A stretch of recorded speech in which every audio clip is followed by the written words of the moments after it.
By Sunday, the wedding would be over, and for that Winn Van Meter was grateful. It was Thursday.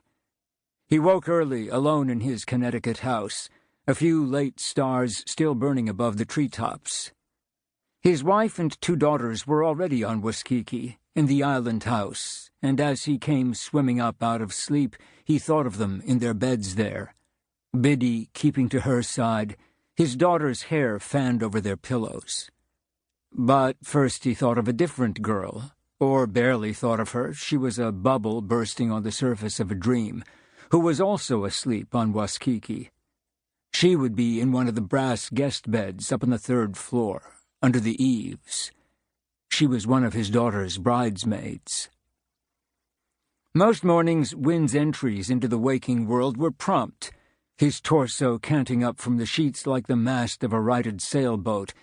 But on this day he turned off his alarm clock before it could ring and stretched his limbs out to the bed's 4 corners.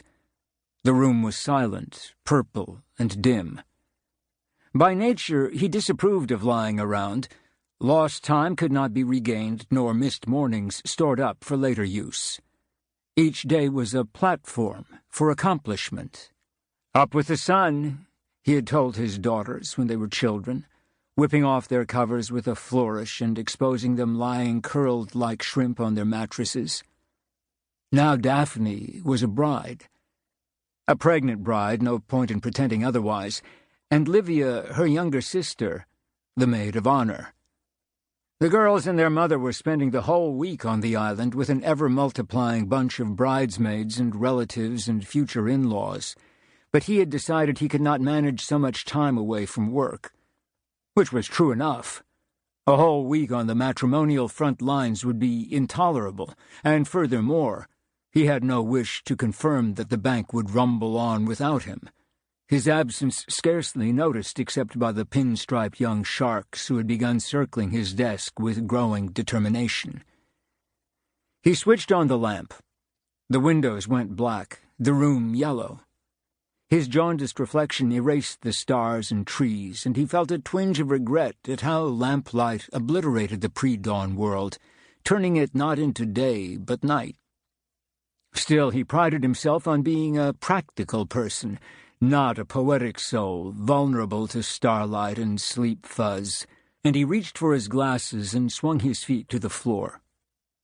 Before going to bed he had laid out his traveling clothes, and when he emerged from the shower, freshly shaven and smelling of bay rum, he dressed efficiently and trotted downstairs, flipping on more lights as he went. He had packed Biddy's Grand Cherokee the night before, fitting everything together with geometric precision, all the items forgotten and requested by the women, plus bags and boxes of groceries, clothes for himself, and sundry wedding odds and ends. While the coffee brewed, he went outside with the inventory he was keeping on a yellow legal pad and began his final check. He rifled through a row of grocery bags in the back seat and opened the driver's door to check for his phone charger, his road atlas, even though he could drive the route with his eyes closed, and a roll of quarters, crossing each off the list in turn. Garment bags and duffels, stuffed to fatness, made a bulwark in the back, and he had to stand on tiptoe and lean into the narrow pocket of air between them and the roof to confirm the presence, in the middle of it all, of a glossy white box, the size of a child's coffin, that held Daphne's wedding dress.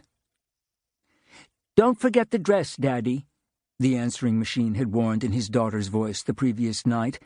"Here, Mom wants to say something." "Don't forget the dress, Winn," said Biddy.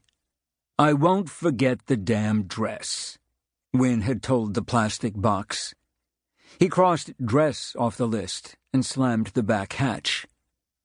Birds were calling, and yellow light bled through the morning haze, touching the grassy undulations and low stone wall of his neighbor's estate.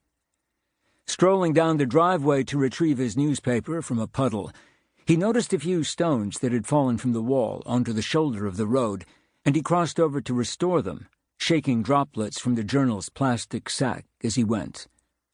The hollow sound of stone on stone was pleasant, and when the repair was done, he stood for a minute stretching his back and admiring the neat Yankee face of his house. Nothing flashy and new would ever tempt him away from this quiet neighborhood inhabited by quality people. The houses might be large, but they were tastefully shrouded by trees, and many, like his, were full of thin carpets and creaking, aristocratic floors.